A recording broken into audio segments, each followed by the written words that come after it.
Okay. I think we're back. I think we're back. Did you guys hear the rest of chapter 3 or no? Did you get to the end of it? Or did it die just before I got to the end of... Oh no, maybe that was that chapter 2? No, we're on chapter 3. That was the end of chapter 2. Let me know if you guys didn't get the ending of it. Because now we're going to go to chapter 3. This is a great book. No, I'm here. I'm back. Yeah, I should be back. It said it reconnected. It says I'm connected. We're back. Yeah. What did you guys miss? Tell me what you guys missed. Because, yeah. I finished chapter 2. Did you guys hear the end of chapter 2?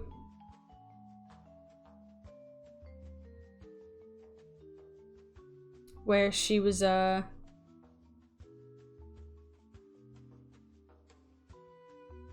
was it, talking about Gregor running around? Alright, I think you guys may have heard it. So yeah, this book is a little bit more depressing than I thought it was going to be. Last I heard it was Mom begging Dad to stop. Alright, okay, as she was strangling him.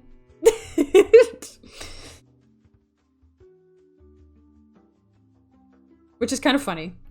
Not gonna lie. At least Mom is coming around. Yeah, fuck Dad. Dad fucking sucks. You gonna treat your son like that? As if your son asked for it? You know? Alright. Okay, chapter 3. By the way, I can't hear you or see shit. I just have this in the background. I get if alright, that's alright, that's alright. That's okay. I'm sorry that you're at work. Enjoy being wagey. I fucking hate being wagey. Alright, chapter 3, final chapter. Gregor's serious wound, from which he suffered for over a month, the apple remained embedded in his flesh as a visible souvenir since no one dared to remove it. It seemed to have reminded even his father that Gregor was a member of the family, in spite of his present pathetic and repulsive shape. He could not be treated as an enemy. That, on the contrary, it was the commandment of family duty to swallow their disgust and endure him, and nothing more. And now, although Gregor had lost some of his mobility, probably for good because of his wound, and although for the time being he needed long minutes to get across his room, like an old war veteran, crawling above ground was out of the question. For this deterioration of the situation he was granted compensation, which in his view was entirely satisfactory. Every day around dusk the living room door, which he was in the habit of watching closely for an hour or two beforehand, was opened, so that, lying in the darkness of his room, invisible from the living room, he could see the whole family sitting at the table under the lamp and could listen to their conversation, as it were, with general permission, and so it was completely different from before. That is vile. That is so awful. Hey, we're not going to include you. You can just stare at us as we all sit together being normal. Haha. And nobody clean. I bet you the apple is going to like fester on his back and kill him. Of course, these were no longer the animated conversation of the old days, which Gregor used to remember with a certain nostalgia. In small hotel rooms when he'd had to throw himself wearily into the damp bedding. Now things were mostly very quiet. Soon after supper, his father would fall asleep in the armchair. His mother and sister would caution each other to be quiet. His mother, bent low under the light, sewed delicate lingerie for a clothing store. His sister, who had taken a job as a salesgirl, was learning shorthand and French in the evenings in order to attain a better position sometime in the future. Sometimes his father woke up, and as if he had absolutely no idea that he'd been asleep, said to his mother, "Look how long you're sewing again today," and went right back to sleep, while mother and sister smiled wearily at each other. With a kind of perverse obstinacy, his father refused to take off his official uniform even in the house, and while his robe hung uselessly on the clothes hook, his father dozed, completely dressed in his chair, as if he were always ready for duty, and were waiting even here for the voice of his superior. As a result, his uniform, which had not been new to start with, began to get dirty in spite of all the mother's and sister's care, and Gregor would often stare all evening long at this garment, covered with stains and gleaming with its constantly polished gold buttons, in which the old man slept most uncomfortably and yet peacefully. As soon as the clock struck 10, his mother tried to awaken his father with soft, encouraging words, and then persuade him to go to bed. But this was no place to sleep properly, and his father badly needed his sleep since he had to be at work at 6 o'clock. But with the obstinacy that had possessed him ever since he had become a messenger, he always insisted on staying at the table a little longer, though he invariably fell asleep and then could only be persuaded only with the greatest effort to exchange his armchair for a bed. However much his mother and sister might pounce on him with little admonitions, he would slowly shake his head for a quarter of an hour at a time, keeping his eyes closed, and would not get up. Gregor's mother plucked him up by the sleeves, whispered blandishments into his ear. His sister dropped her homework in order to help her mother, but all of this was of no use. He only sank deeper into this armchair. Not until the women lifted him up under his arms did he open his eyes, look alternately at mother and sister, and usually say, "What a life! So this is the peace of my old age." And leaning on the two women, he would get up laboriously, as if he were the greatest weight on himself, and let the women lead him to the door, where, shrugging them off, he would proceed independently, while Gregor's mother threw down her sewing, and his sister her pen, as quickly as possible, so as to run after his father and be of further assistance. What a lazy man.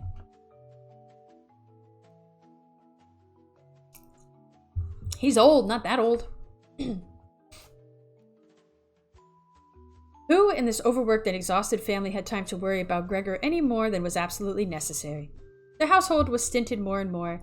Now the maid was let go after all. A gigantic, bony, cleaning woman with white hair fluttered about her head came mornings and evenings to do the heaviest work. His mother took care of everything else, along with all her sewing. It even happened that various pieces of family jewelry, which in the old days his mother and sister had been overjoyed to wear at parties and celebrations, were sold, as Gregor found out one evening from the general discussion of the prices they had fetched. But the biggest complaint was always that they could not give up the apartment, which was much too big for their present needs, since no one could figure out how Gregor was supposed to be moved. But Gregor easily understood that it was not only consideration for him which prevented their moving, for he could easily have been transported in a suitable crate with a few air holes. What mainly prevented the family from moving was their complete hopelessness and the thought that they had been struck by a misfortune, as none of their relatives and acquaintances had ever been hit. What the world demands of poor people they did to the utmost of their ability. His father brought breakfast for the minor officials at the bank, his mother sacrificed herself to the underwear of strangers, his sister ran back and forth behind the counter at the request of the customers. But for anything more than this, they did not have the strength. And the wound in Gregor's back began to hurt anew when mother and sister, after getting his father to bed, now came back, dropped their work, pulled their chairs close to each other, and sat cheek to cheek, when his mother, pointing to Gregor's room, said, "Close that door, Gretty." And when Gregor was back in darkness, while in the other room the women mingled their tears or stared dry-eyed at the table. Gregor spent the days and nights almost entirely without sleep. Sometimes he thought that the next time the door opened, he would take charge of the family affairs again, just as he had done in the old days. After this long while, there again appeared in his thoughts the boss and the manager. The salesman and the trainees, the handyman was so dense, 2 or 3 friends from other firms, a chambermaid in a provincial hotel, a happy fleeting memory, a cashier in a millinery store, whom he had courted earnestly but too slowly. They all appeared intermingled with strangers or people he had already forgotten. But instead of helping him and his family, they were all inaccessible, and he was glad when they faded away. At other times, he was in no mood to worry about his family. He was completely filled with rage at his miserable treatment. And although he could not imagine anything that could pique his appetite, he still made plans for getting into the pantry to take what was coming to him, even if he wasn't hungry. No longer considering what she could do to give Gregor a special treat, his sister, before running to business every morning and afternoon, hurriedly shoved any old food into Gregor's room with her foot, and in the evening, regardless of whether the food had been toyed with or, the most usual case, had been left completely untouched, she swept it out with a swish of the broom. The cleaning up of Gregor's room, which she now always did in the evenings, could not be done more hastily. Streaks of dirt ran along the walls, fluffs of dust and filth lay here and there on the floor. At first, whenever his sister came in, Gregor would place himself in the corners, which were particularly offending, meaning by his position, in a sense to reproach her. But he could probably have stayed there for weeks without his sister showing any improvement. She must have seen the dirt as clearly as he did, but she had just decided to leave it. At the same time, she made sure, with an irritableness that was completely new to her, which had in fact infected the whole family, that the cleaning of Gregor's room remained her province. One time his mother had submitted Gregor's room to a major house cleaning, which she managed only after employing a couple pails of water. All this dampness, of course, irritated Gregor too, and he lay prostrate, sour, and immobile on the couch. But his mother's punishment was not long in the coming. For hardly had his sister noticed the difference in Gregor's room that evening than, deeply insulted, she ran into the living room and, in spite of her mother's imploringly uplifting hands, burst out in a fist of crying, which his parents, his father, had naturally been startled out of his armchair. At first watched in helpless amazement, until they got going, turning to the right, his father blamed his mother for not letting his sister clean Gregor's room. But turning to the left, he screamed at his sister that she would never again be allowed to clean Gregor's room. While his mother tried to drag his father, who was out of his mind with excitement, into the bedroom, his sister, shaken with sobs, hammered the table with her small fists, and Gregor hissed loudly with rage because it did not occur to any of them to close the door and spare him such a scene in a row. This guy's having a bad life. What did he do? What did he do to deserve this? Just like live? He tried to help his family and this is the thanks he gets? Okay. But even if his sister, exhausted from her work at the store, had gotten fed up with taking Gregor, as she used to, it was not necessarily all for his mother to take her place, and still Gregor did not have to be neglected. For now the cleaning woman was here. The old widow, who thanks to her strong bony frame had probably survived the worst in a long life, was not really repelled by Gregor. Without being in the least inquisitive, she had once accidentally opened the door of Gregor's room, and the sight of Gregor, who, completely taken by surprise, began to race back and forth, although no one was chasing him, she had remained standing, with her hands folded on her stomach, marveling. From that time on, she never failed to open the door a crack every morning and every evening and peek in hurriedly at Gregor. In the beginning, she used to call him over to her with words she probably considered friendly, like, "Come over for a minute here for a minute, you old dung beetle." Or, "Look at that old dung beetle." To forms of address like this, Gregor would not respond, but remained immobile where he was, as if the door had not been opened. If only they had given this cleaning woman orders to clean up his room every day, instead of letting her disturb him uselessly whenever the mood took her. Once early in the morning, heavy rain, perhaps already a sign of approaching spring, was beating on the window panes. Gregor was so exasperated when the cleaning woman started in again with her phrases that he turned on her. Of course, slowly and decrepitly, as if to attack. But the cleaning woman, instead of getting frightened, simply lifted up a high chair near the door, and as she stood there with her mouth wide open, her intention was clearly to shut her mouth only when the chair in her hand came crashing down on Gregor's back. "So is that all there is?" she asked when Gregor turned around again, and she quietly put the chair back in the corner. Why are they so awful? This is so awful. You know, just beat him with a chair. Give him the chair. Whew. Gregor now hardly ate anything anymore. Only when he accidentally passed the food laying out for him would he take a bite into his mouth just for fun, hold it in for hours, and then mostly spit it out again. At first he thought that his grief at the state of his room kept him off food, but it was the very changes in his room to which he quickly became adjusted. His family had gotten into the habit of putting in this room things for which they could not find any other place, and now there were plenty of these, since one of these rooms in the apartment had been rented to 3 boarders.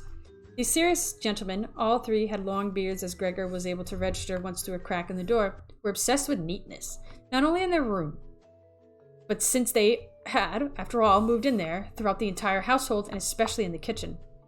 They could not stand useless, let alone dirty junk. Besides, they had brought along most of their own household goods. For this reason, many things had become superfluous. And though they certainly aren't salable, on the other hand, they could not just be thrown away. All these things migrated into Gregor's room. Likewise, the ash can and the garbage can from the kitchen. Whatever was not going to be used at the moment was just flung into Gregor's room by the cleaning woman, who was always in a big hurry. Fortunately, Gregor generally saw only the object involved and the hand that held it. Maybe the cleaning woman intended to reclaim the things as soon as she had a chance, or else to throw out everything together in one fell swoop. But in fact, they would have remained lying wherever they had been thrown in the first place if Gregor had not squeezed through the junk and set it into motion. At first from necessity, because otherwise there would have been no room to crawl in. But later, with growing pleasure, although after such excursions, tried to death, sad, he did not budge again for hours.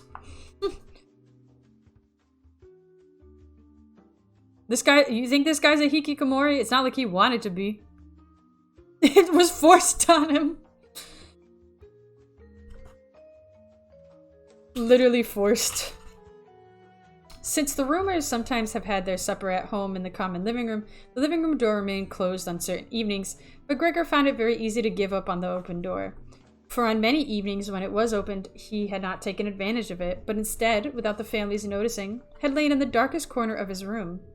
For once the cleaning lady had left the living room door slightly open, and it also remained opened a little when the roomers came in the evening and the lamp was lit, they sat down at the head of the table where in the old days his father, his mother, and Gregor had eaten, unfolded their napkins, and picked up their knives and forks. At once his mother appeared in the doorway with a platter of meat, and just behind her came his sister with a platter piled high with potatoes.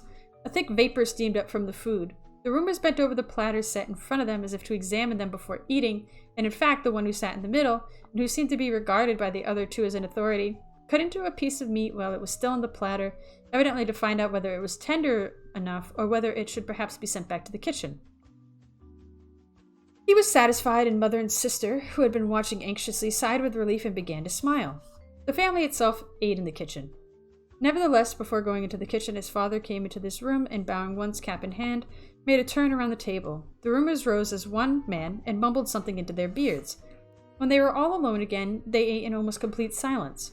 It seemed strange to Gregor that among all the different noises of eating, he kept picking up with the sound of their chewing teeth, as if this were a sign to Gregor that you needed teeth to eat with, and that even with the best make of toothless jaws, you couldn't do a thing. I'm hungry enough, Gregor said to himself, full of grief. But not for these things. Look how these roomers are gorging themselves, and I'm dying. On this evening, Gregor could not remember having heard the violin during the whole time. The sound of violin playing coming from the kitchen. The roomers had already finished their meal, and the one in the middle had taken out a newspaper, given each of the two others a page, and now, leaning back, they read and smoked. When the violin began to play, they became attentive, got up, and went on tiptoe to the door leading to the foyer, where they stood in a huddle. They must have been heard in the kitchen, for his father called, "Perhaps the playing bothers you, gentlemen? It can be stopped right away." "On the contrary," said the middle roomer. "Wouldn't the young lady like to come in and play us in here? Come into us and play in here, where it's much roomier and more comfortable?" "Oh, certainly," called Gregor's father, as if he were the violinist. The boarders went back into the room and waited. Soon Gregor's father came in with the music stand, his mother with the sheet music, and his sister with the violin. Calmly, his sister got everything ready for playing. His parents, who had never rented out rooms before, and therefore behaved toward the roomers with excessive politeness, did not even dare sit down in their own chairs. His father leaned against the door, his right hand inserted between two buttons of his uniform coat, which he kept closed. But his mother was offered a chair by one of the roomers, and since she left the chair where the roomer had just happened to put it, she sat in a corner to one side. His sister began to play. Father and mother from either side attentively followed the movements of her hands. Attracted by the playing, Gregor had dared to come out a little further, and already had his head in the living room. It hardly surprised him that lately he was showing so little consideration for the others. One such consideration had been his greatest pride, and yet he would never have had better reason to keep hidden, for now, because of the dust which lay all over his room and blew around at the slightest movement. He too was completely covered with dust. He dragged around with him on his back and along his sides fluffs and hairs and scraps of food. His indifference to everything was much too deep for him to have gotten on his back and scrubbed himself clean against the carpet, and once he had done several times a day. And in spite of his state, he was not ashamed to inch out a little further on the immaculate living room floor. I hope he dirties their room. Also, I'll take a drink. Does anyone want to be a hikikomori? I think so. I think there are definitely people who want that. Yeah. Stretch. Admittedly, no one paid any attention to him. The family was completely absorbed by the violin playing. The roomers, on the other hand, who at first had stationed themselves, hands in pockets, much too close behind his sister's music stand, so they could all have followed score, which certainly must have upset his sister, soon withdrew to the window, talking to each other in an undertone, their heads lowered, where they remained, anxiously watched by his father. It now only seemed too obvious that they were disappointed in their expectation of hearing beautiful or entertaining violin playing, had had enough of the whole performance, and continued to let their peace be disturbed only out of politeness. Especially the way they all blew cigar smoke out of their nose and mouth toward the ceiling suggested great nervousness. And yet his sister was playing so beautifully. Her face was inclined to one side, sadly and probingly, her eyes followed the lines of music. Gregor crawled forward a little further, holding his head close to the floor so that it might be possible to catch her eye. Was he an animal that music could move him so? He felt as if the way to the unknown nourishment he longed for were coming to light. He was determined to force himself on until he reached his sister, to pluck at her skirt, and to let her know in this way that she could bring her violin into his room. For no one here appreciated her playing the way he would appreciate it. He would never again let her out of his room, at least not for as long as he lived. For once his nightmarish looks would be of use to him, he would be at all doors of his room at the same time and hiss and spit at the aggressors. His sisters, however, should not be forced to stay with him, but would do so of her own free will. She should sit next to him on the couch, bending her ear down to him, and then he would confide to her that he had had the firm intention of sending her to the conservatory, and that, if the catastrophe had been intervened, he would have announced this to everyone last Christmas. Certainly Christmas had come and gone, without taking notice of any objections. After his declaration of his sister would burst into tears of emotion, and Gregor would raise himself up to her shoulder and kiss her on the neck, which, ever since she started going out to work, she kept bare without a ribbon or kissed her neck. Okay. Did they do that back then? I don't know. Mr. Samsa, the middle roomer, called to Gregor's father, and without wasting another word, pointed his index finger at Gregor, who was slowly moving forward. The violin stopped. The middle roomer smiled first at his friends, shaking his head, and then looked at Gregor again. Rather than driving Gregor out, his father seemed to consider it more urgent to start by soothing the roomers, although they were not at all upset, and Gregor seemed to be entertaining them more than the violin playing. He rushed over them and tried with outstretched arm to drive them into their room, and at the same time, with his body to block their view of Gregor. Now, they actually did get a little angry. It was not clear whether because of the father's behavior or because of their dawning realization of having had, without knowing it, such a next-door neighbor as Gregor. They demanded explanations from his father. In their turn, they raised their arms, plucked excitedly at their beards, and dragged their feet backward off toward their room. In the meantime, his sister had overcome the abstracted mood into which she had fallen after her playing had been so suddenly interrupted. And all at once, after holding violin and bow for a while in her slackly hanging hands and continuing to follow the score as if she were still playing, she pulled herself together, laid the instrument on the lap of her mother, who was still sitting in her chair, fighting for breath, her lungs violently heaving, and ran into the next room, which the roomers, under pressure from her father, were nearing more quickly than before. One could see the covers and bolsters on the beds, obeying his sister's practiced hands, fly up and arrange themselves. Before the boarders had reached the room, she had finished turning down the beds and had slipped out. Her father seemed once again to be gripped by his perverse obstinacy to such a degree that he had completely forgot any respect still due to his tenants. He drove them on and kept on driving until, already at the bedroom door, the middle boarder stamped his foot thunderingly and thus brought him to a standstill. "I herewith declare," he said, raising his hand and casting his eyes around for Gregor's mother and sister too, "that in the view of the disgusting conditions prevailing in this apartment and family," he spat curtly and decisively on the floor, "I give notice as of now. Of course, I won't pay a cent for the days I have been living here, either, or the contrary. I shall consider taking some sort of action against you with claims that, believe me, will be easy to substantiate." He stopped and looked straight in front of him, as if he were expecting something, and in fact his two friends at once chimed in with the words, "We too give notice as of now." Thereupon he grabbed the doorknob and slammed the door with a bang. I don't think you can do that. This is the coffin. No, it isn't. It's nothing like that.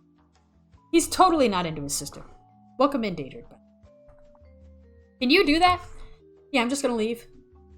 I lived here for like a month, but I'm not gonna pay you. Nah. Just because of Cockroach Man? They fucking hate this guy. They fucking hate this guy so much. Gregor's father, with hands groping, staggered to his armchair and collapsed into it. It looked as if they were stretching themselves out for his usual evening nap, but the heavy drooping of his head, as if it had lost all support, showed that he was certainly not asleep. All this time, Gregor had lain quietly at the spot where the rumors had surprised him. His disappointment at the failure of his plan, but perhaps also the weakness caused by so much fasting, made it impossible for him to move. He was afraid with some certainty that in the very next moment, a general debacle would burst over him. And he waited.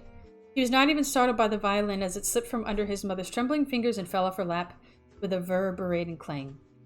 "My dear parents," said his sister, and by the way of an introduction pounded her hand on the table. Whoa! Emo! "Things can't go on like this. Maybe you don't realize it, but I do.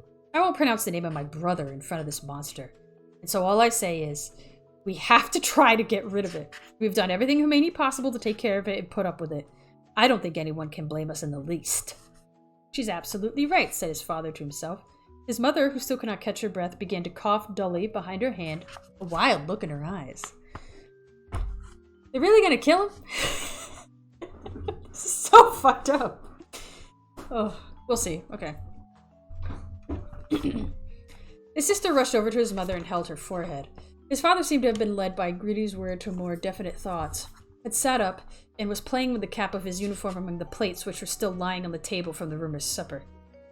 And from time to time looked at Gregor's motionless form. We must try to get rid of it, his sister now said exclusively to her father, since her mother was coughing too hard to hear anything. It will be the death of you two, I can see it coming. People who already have to work as hard as we can't put up with this constant torture at home, too. I can't stand it anymore, either. And she broke out crying so bitterly that her tears poured down her mother's face, which she wiped off with mechanical movements of her hand. Child, said her father kindly and with unusual understanding, but what can we do? Gregor's sister only shrugged her shoulders, and as a sign of the bewildered mood that had now gripped her as she cried, in contrast with her early confidence. If he could understand us, said the father half questioning, in the midst of her crying as Gregor's sisters waved her hand violently, as a sign that was out of the question. If he could understand us, his father repeated, and by closing his eyes, absorbed his daughter's conviction of the impossibility of the deal, then maybe we could come to an agreement with him. But the way things are, it has to go, cried his sister. That's the only answer, father. You just have to try to get rid of the idea that it's Gregor. Believing it for so long, this is our real misfortune. But how can it be Gregor? If it were Gregor, he would have realized long ago that it isn't possible for human beings to live with such a creature. And he would have gone away of his own free will. Then we wouldn't have a brother, but would be able to go on living and honor his memory. But as things are, this animal persecutes us, drives the rumors away, obviously wants to occupy the whole apartment, and for us to sleep in the gutter. Look, father. She suddenly shrieked, he's starting it again.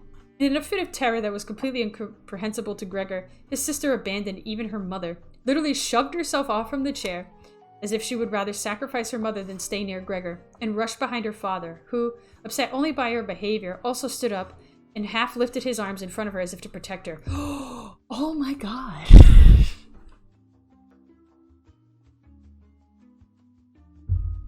This is awful. This is awful.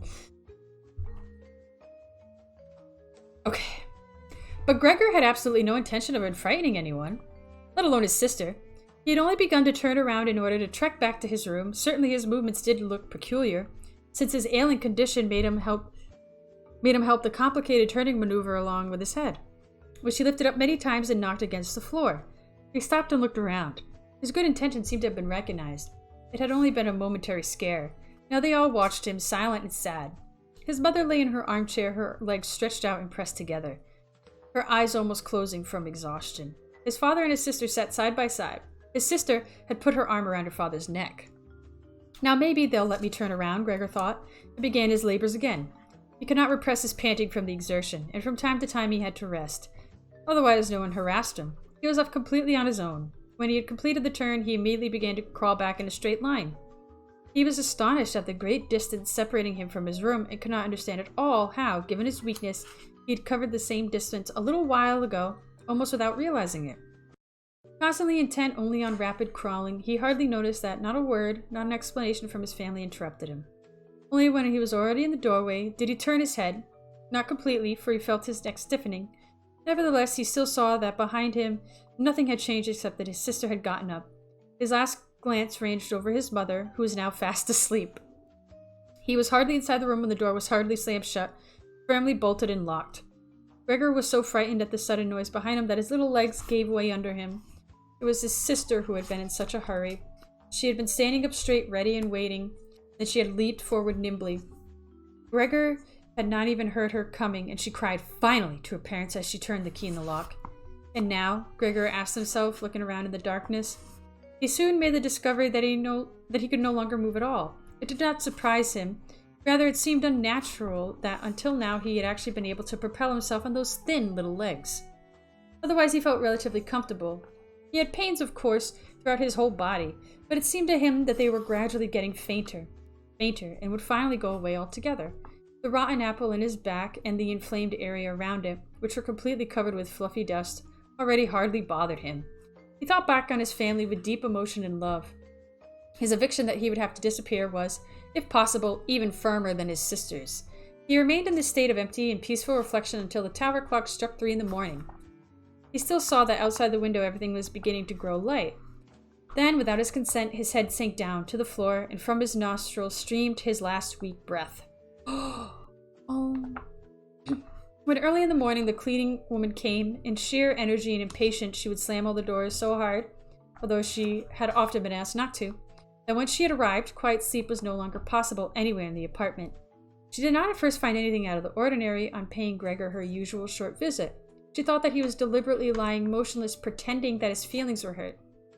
She credited him with unlimited intelligence.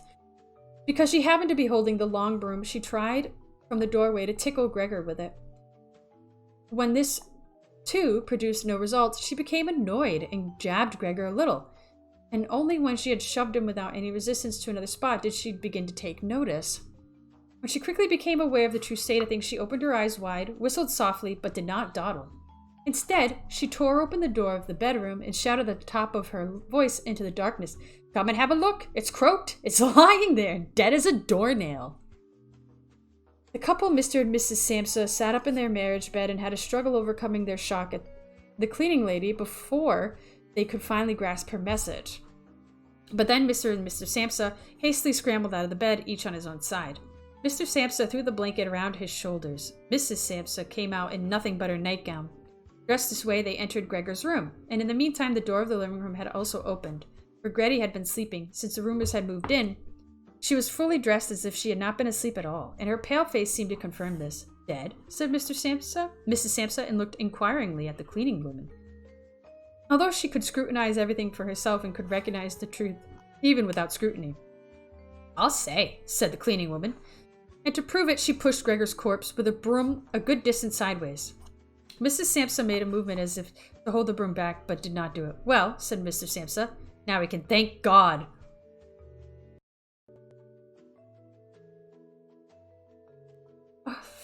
He crossed himself, and the 3 women followed his example. Gretty, who never took her eyes off the course, said, "Just look how thin he was." Of course he didn't eat anything for such a long time. The food came out again just the way it went in. As a matter of fact, Gregor's body was completely flat and dry. This was obvious now for the first time, really, since the body was no longer raised up by his little legs and nothing else distracted the eye. "Come in with us for a little while, Gretty," said Mrs. Samsa with a melancholy smile. And Gretty, now without looking back at the corpse, followed her parents into their bedroom. The cleaning woman shut the door and opened the window wide. Although it was early in the morning, there was already some mildness mixed in with the fresh air. After all, it was already the end of March. The 3 boarders came out of the room and looked around in astonishment for their breakfast. They had been forgotten. "Where's breakfast?" the middle roomer grumpily asked the cleaning woman. She put her finger to her lips and then hastily and silently beckoned the boarders to follow her into Gregor's room. They came willingly and then stood, their hands in their pockets of their somewhat shabby jackets, in the now already very bright room, surrounding Gregor's corpse. At that point, the bedroom door opened and Mr. Samsa appeared in his uniform, his wife on one arm, his daughter on the other. They all looked as if they had been crying. From time to time, Gretty pressed her face against her father's sleeve. "Leave my house immediately," said Mr. Samsa, and pointed to the door, without letting go of the women. "What do you mean by that?" said the middle roomer, somewhat nonplussed, and smiled with a sugary smile. The 2 others held their hands behind their back and insistently rubbed them together, as if in joyful anticipation of a big argument, which could only turn out in their favor. "I mean, just what I say," answered Mr. Samsa, and with his 2 companions marched in a straight line toward the roomer. At first the roomer stood there and looked at the floor, as if the thoughts inside his head were fitting themselves together in a new order. "So we'll go then," he said, and looked up at Mr. Samsa, as if suddenly overcome by a fit of humility. He was asking for further permission even for this decision. Mr. Samsa merely nodded briefly several times, his eyes wide open. Thereupon, the roomer actually went immediately into the foyer, taking long strides. His 2 friends had already been listening for a while, their hands completely still. And now they went hopping right after him, as if afraid that Mr. Samsa might get into the foyer ahead of them and interrupt the contact with their leader. In the foyer, all 3 took their hats from the coat rack, pulled their canes from the umbrella stand, bowed silently, and left the apartment. In a suspicious mood, which proved completely unfounded, Mr. Samsa led the 2 women out into the landing. Leaning over the banister, they watched the 3 roomers slowly but steadily going down the long flight of stairs, disappearing on each landing at a particular turn of the stairway, and a few minutes later, emerging again.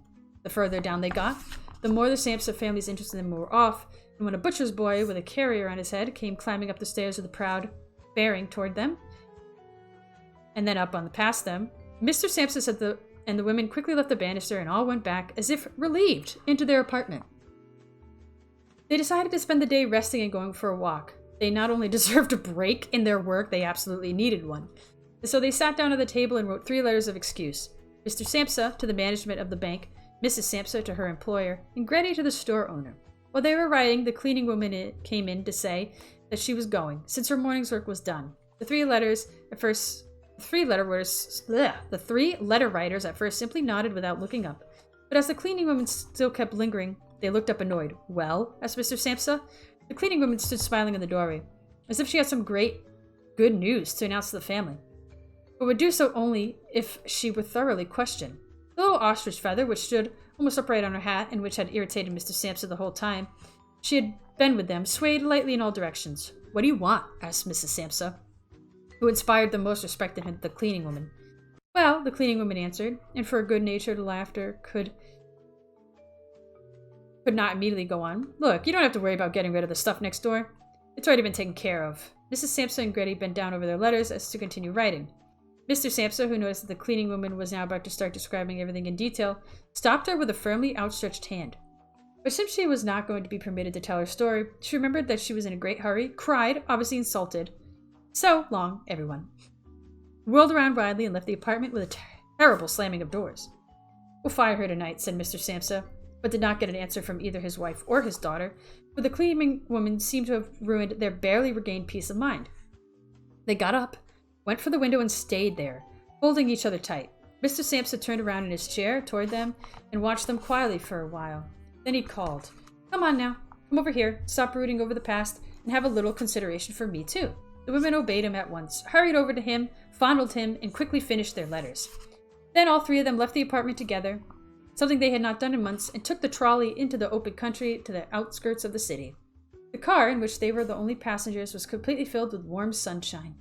Leaning back comfortably in their seats, they discussed their prospects of the time to come, and it all seemed on closer examination that these weren't all bad.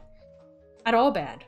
For the 3 positions, about which they had never really asked one another in any detail, were exceedingly advantageous and especially promising for the future.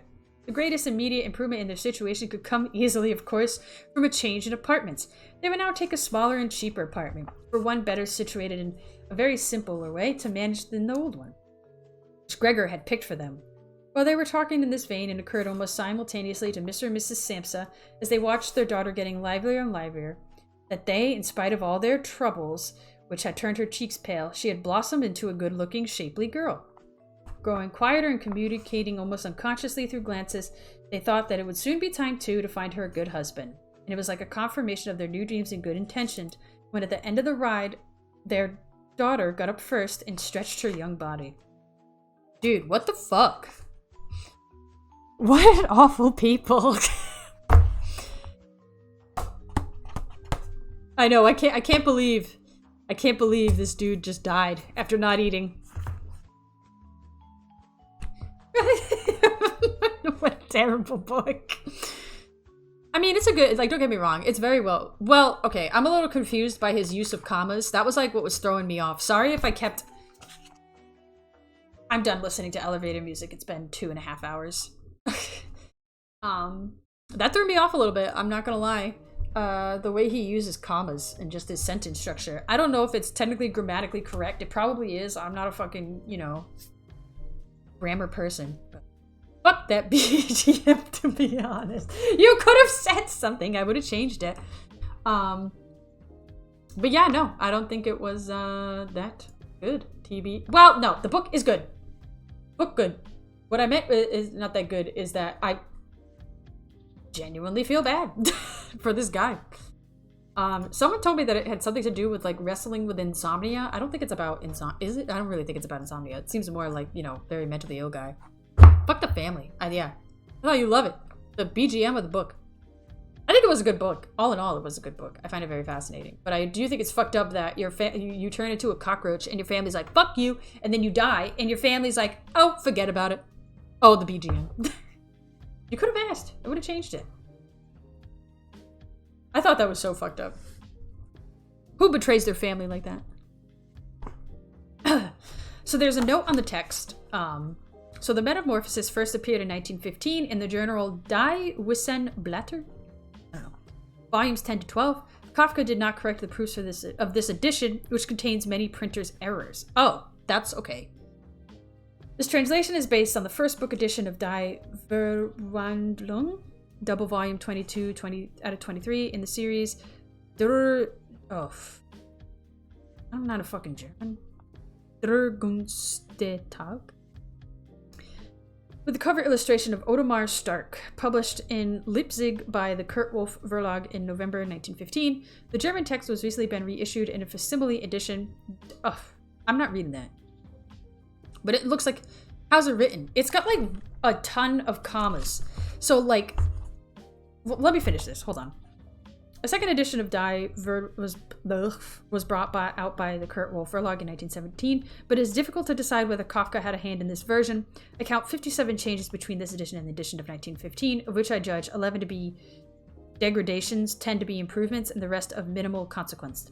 The very few variants that alter the sense of the text, the vast majority of the changes are concerned with orthography and punctuation, have been incorporated in footnotes to this translation. So, okay, so I wasn't the only... Okay, so yes, there is something with the punctuation in this one.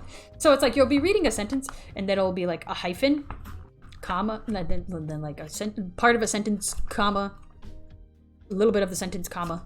There's a lot of commas. I think it's called a comma splice when it's like excessive. And then like sometimes when you read it, so like I don't know. It's like you're sitting there and you're thinking it's like the sentence is gonna break up, but the sentence doesn't break up, and I feel like that's where it gets weird, text-wise. And maybe it's like a run-on sentence. I don't know. I don't really care. And then like sometimes when the text is going on, like they're having conversations. I think technically, if it's a new person, you're supposed to start a different paragraph. He does not do that. They are like all in the same paragraph, and I would get lost, and I would just be like, wait, who the fuck is talking? But then it would say afterward. All in all, I think the moral of the story is, well, someone was talking about how it seems like it's a little bit of a play on his own life, kind of thing. If you remember reading the little foreword, we read the little foreword. And it's talking about how his father wasn't exactly very nice to him. So maybe that's like a kind of a little bit of part of it. He felt estranged from his family. He felt kind of like he felt like maybe his family was a little grossed out by him, and that they didn't maybe appreciate his work. Something like that. Could be that. I'm not a fucking literary analysis person. I did like it though. I think it was a very interesting book. I must bed again. TY for the book. Of course, of course. Good night, good night. We're probably only going to read a couple of like the texts. There was like some additional texts. There's some explanations. So his life bleed out to his... I think that's what it is. I think in a way it is him exploring a little bit of how he feels about his life. And I think that, like, and about his life kind of growing up. But yeah, good night, Hostile Twitch. That would be my guess. Because he said his father wasn't very nice. Imagine feeling stuck in life, cringe. I think that is, yeah, I couldn't imagine.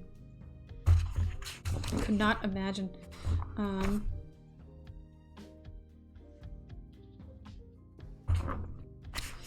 And yeah, you're right. He likes to make notes that his mom was in something silky. Mom was sexy. Yeah, there's a letter to him. There's like a letter to Max Brod in here. I don't know. I think we're good. I don't know. And I don't want to read any critical essays. No offense. I might read that in my own time. Congrats on quitting, by the way. You didn't become. I didn't become the fucking roach. Yeah. Maybe it's a. It's all an allegory for how being a wagey makes you a fucking animal. Beyond reproach makes you a sickening person. Vile. You have to trade. I'll read the letter. We can read the letter. I think that's nice. Destroys the soul. Literally makes you a beast of something. So this is a letter by Kafka to Max Brod. This was written October 8th, 1912. After some good writing in the night from Sunday to Monday, I could have gone writing all through the night and from all day and all night and all day and finally flown away. And today I am Sure, I could have written well too. One page, really only the last dying breath of yesterday's 10 is even finished. I must stop for the following reason. Mr. X, the factory owner, early this morning went away on business, which I, in my fond absent-mindedness, hardly noticed, and will be off for 10 or 14 days. Just so you know, that is one sentence. That is one sentence. So 14, from after some good writing to 10 or 14 days, that is one sentence. And it goes, so, which is kind of big, I feel like. I get it, it's a small book. But I feel like that's a very big sentence. But it goes, after some good writing on night from Sunday, hyphen, blah, I could go on throughout the night, comma, and all day, comma, and all night and day, comma, and finally flown away, hyphen. And today, I'm sure I could have written well, comma, 2, hyphen, 1 page, comma, really only the last dying breath of yesterday's 10, comma, is even finished, comma, I must stop for the following reason, colon. Mr. X, comma, the factory owner, comma, early this morning went away on business, comma, which I, in my fond absent-mindedness, comma, hardly noticed, comma, and will be off for 10 or 14 days. It is not incorrect that he puts, like, Mr. X, comma, or, like, which I is with comma. I think there's just, I don't know. Maybe I just don't fucking know grammar anymore, because it's been, like, a billion years since I had to take an English class. But that... They changed the grammar. I feel like they changed the rules to stop this guy. They were like, nah, that's like a fucking run-on sentence, dude. That ain't no way. That ain't a sentence. It is just a letter, to be fair. It is just a letter he wrote. I shouldn't be nitpicking. But I do feel like that is, I don't know, not correct. And that's why I was like thrown off while reading it. Because I was like, whoa, that's like a comma after a comma. And like the sentence keeps going. Like you think it's going to end and it doesn't. No, he probably has it very right. I mean, you know, he's a writer. He would know, right?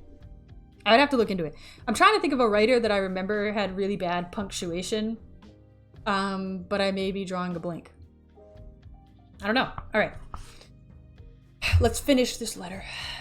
While he was away, the factory is really left in control of the works manager alone and no employer. Least of all, one so anxious as my father will doubt that the most utter fraud is now being perpetuated in the factory. I myself, in fact, believe it too, although not so much for the sake of the money, but because of my ignorance and pangs of conscience. But after all, even an impartial person, so far as I can imagine such a person, wouldn't have very much doubt that my father's fears are justified, even though I must not forget that I myself, at bottom, cannot comprehend why a German works manager from Germany, even during the absence of Mr. X, whose superior he is by far in every technical and organizing question, should not be able to keep everything running in the same good order as usual, for after all, we are men, not thieves. Is that the original language of the letter? Well, it's translated from German, so I guess that might also be part of it. I don't know. He said that, so the editor of the book said that the text of the Metamorphosis is translated from the first edition of this release or whatever. Hold on, let me say that. This translation is based on the first book edition. By Omar, published in 1915. The book is translated from when it was published in 1915. But I don't know about the letter. We stopped talking like this. Stop. Telegraphs are obsolete. Stop. I know, it's tough. It is tough to like read through it. I agree. It's got like a weird pacing. Because yeah, we don't really talk like that anymore. Or write like that. We definitely don't write like that anymore. So when we see it or maybe read it, we're just like, oh, it's a little weird. You know. But they had to get it all out, you know? Because they only 1912, they didn't have phones yet, did they? Or they had really shitty phones? That would be my guess. Alright. When I was trying to tell you some time ago that nothing from outside can disturb me when I am writing, which was said, of course, not as a boast, but to comfort myself, I was only just thinking how my mother whimpers to me almost every evening that I should after all, take a look at the factory now and again just to keep father's mind easy. And how father has said the same thing on his side in a far nastier way, with looks and other indirect ways. All this whimpering at me and reproaching me wouldn't, for the most part, amount to stupidity were it not that, in that one can't deny it for all the world is where the stupidity of all this talk lies. I can't bear such a control, even in my brightest moments. But it's not a question of that for the next fortnight, when all that is necessary is that any pair of eyes, even mine, should wander about over the factory.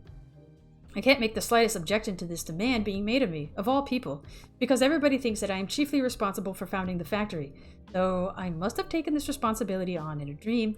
It seems to me, at least, and moreover, there is one here beside me who can go to the factory, because my father and mother, of whose going one couldn't dream, anyhow, are now in the middle of their busiest season.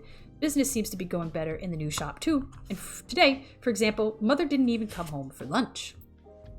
So when mother once more began the same old story that evening, and apart from the reference to making my father unhappy and ill by my behavior, produced the further reason of Mr. X's business journey and the complete desertion of the factory, a wave of bitterness, I don't know if I was the only Gaul, passed through my whole body. I saw perfectly that I had only the alternative of either waiting until everyone had gone to bed and then jumping out of the window, or of going every day to the factory and sitting in Mr. X's office every day for the next 14 days. The former would have given me the opportunity of rejecting all responsibility, both for interrupting my writing and for deserting the factory. The latter would have interrupted my writing without any doubt. I can't just rub 14 nights' sleep out of my eyes, and would leave me, if I had enough strength of will and hope, the prospect of perhaps being able to begin again where I stopped today, 14 days later. This dude was like, if I have to take over for someone's job for 2 weeks, I'm gonna kill myself. What a dude.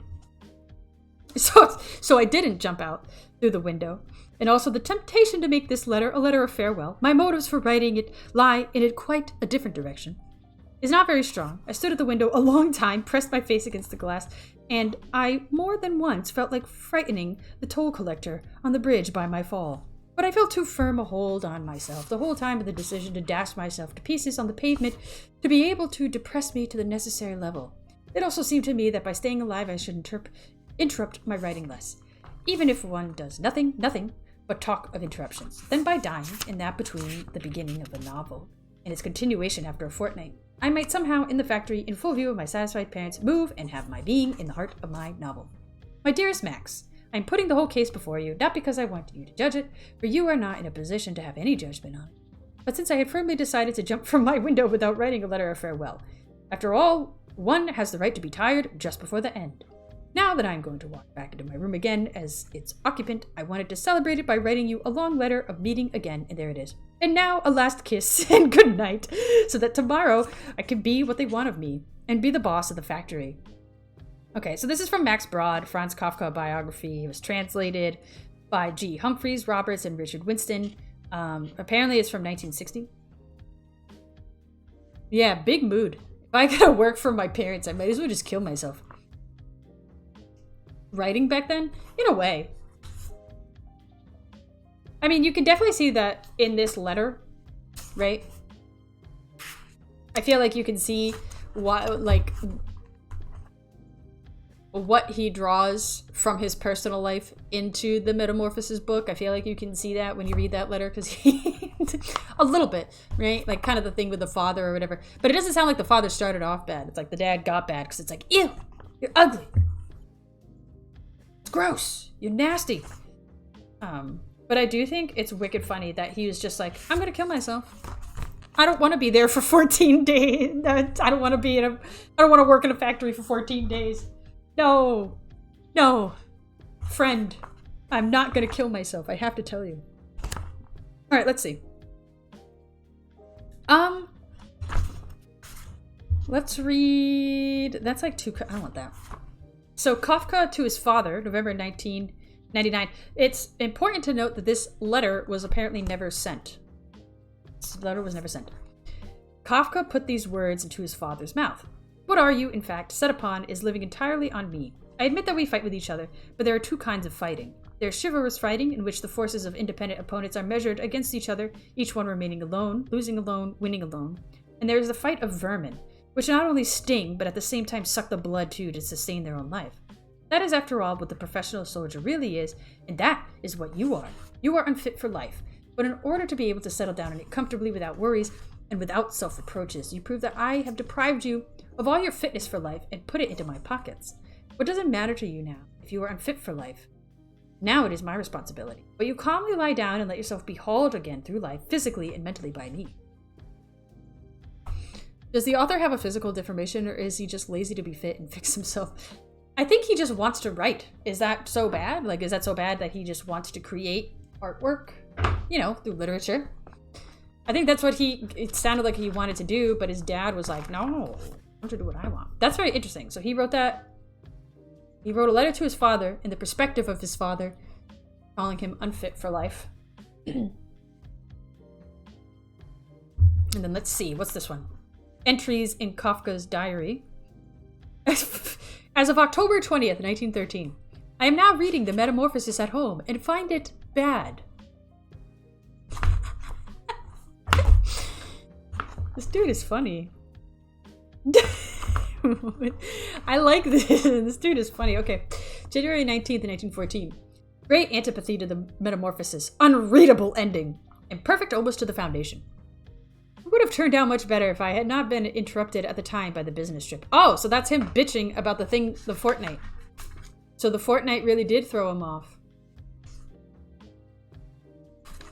Right? Because that was 1912, 1914. Yeah.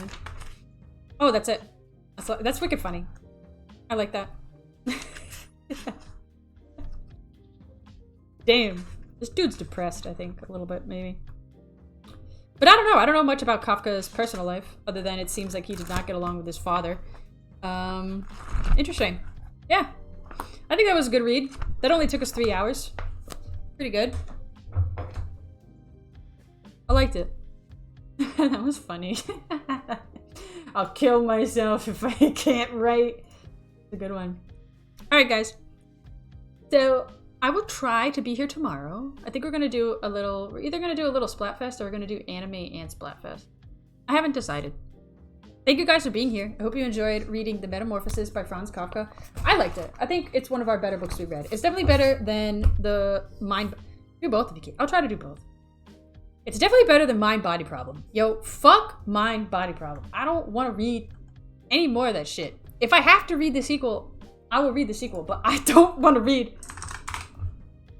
I don't want to read it. I don't think I want to read that one. I think I'm all set with that series. So I'll put it on, we're going to vote because we finished it. So it's time to vote for a new book. Very exciting. New book. That was a fucking snorefest. That one was a fucking snorefest, or Metamorphosis was? I liked Metamorphosis. I thought that one was better. I liked it a lot, you know. And let's see. Who's a good person to raid today?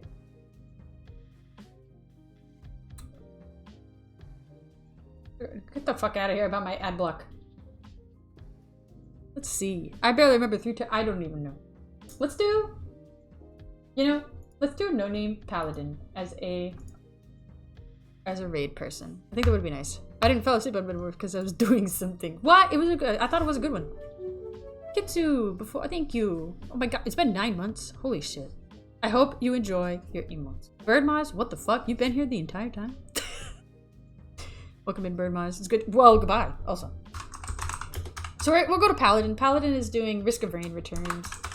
He asks, insult me, fuck off. Ugly ass motherfucking creep. Exactly, our raid. Ugly ass. I think Royce is my least favorite person ever.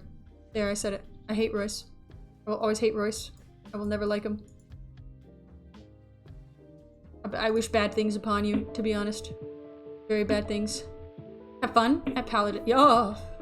We'll vote for the next book. For next book club. Have fun doing whatever it is that you do. What the hell? Fuck off! Get the fuck out of here, bitch. I'm kidding. Sorry. I know. Was that mean? I'm sorry. You asked to be insulted. Anyway. I'll see you guys probably tomorrow. Maybe, unless I die. Have fun at No Name Paladin. He is a very nice guy. I'll see you guys. Thank you. Thank you! Thank you for being here. And we'll pick the next book.